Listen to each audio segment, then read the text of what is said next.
Hi guys! So for today's video, mamamasyal tayo. At isasama ko kayo. Tara, punta tayo sa Bowen Island. Ayan, so nagsimula nga kami papunta sa Horseshoe Bay Terminal via Sea to Sky Highway. Ngayon, sasangbutin natin yung 2 o'clock sailing kasi hindi na natin kailangang magpa-reserve online kapag pupunta tayo ng Bowen Island.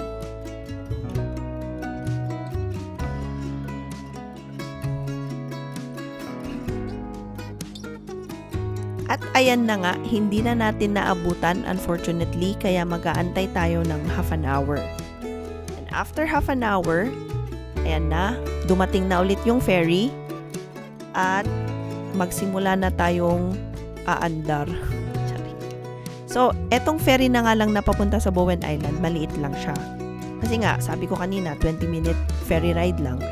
Kaya hindi na kami lumabas, nagstay na lang kami sa aming sasakyan. At in-enjoy na lang namin ang view from our window. Oh, di ba ang ganda?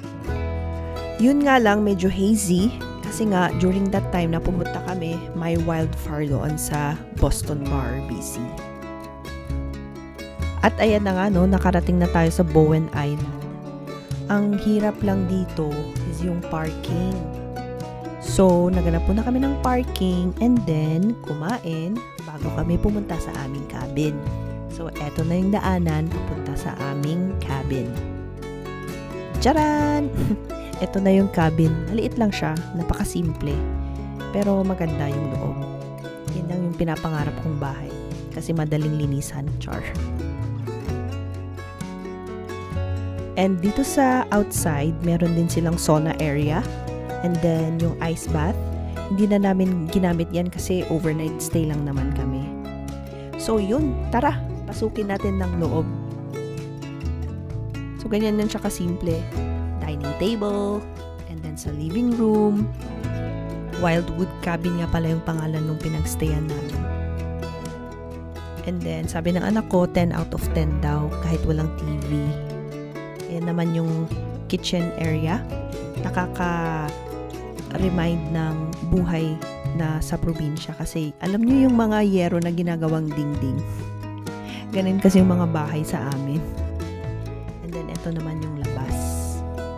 Ganyan lang.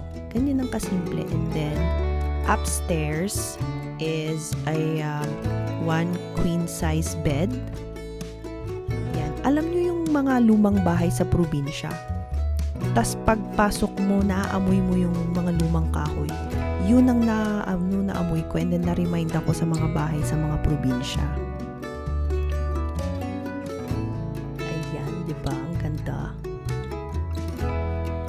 Washroom is a typical washroom. So, wala namang bago dyan. And then, mostly dito nga pala is yung recycled wood. Kaya na-appreciate ko yung paggagawa nitong cabin na to. Yan. So, after ng tour ng cabin, nag-prepare na kami for dinner. Si husband naman ang tagaluto. At kasama din yung aso ng host. Ayan na ang karni. So, mamula-mula. Medium rare, ika nga. But then, it's so damn good. Ayan, ang aking asawa. Oh, it's dripping. It's dripping blood, bro. Dude. Just chilling. Chilling like a villain.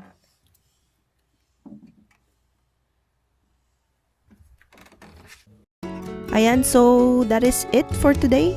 At itutuloy natin ang Bowen Island pasyal natin bukas. Or sa next video. Di pala bukas. Hindi ako sure kung kailan ako ulit mag-upload. Okay, bye!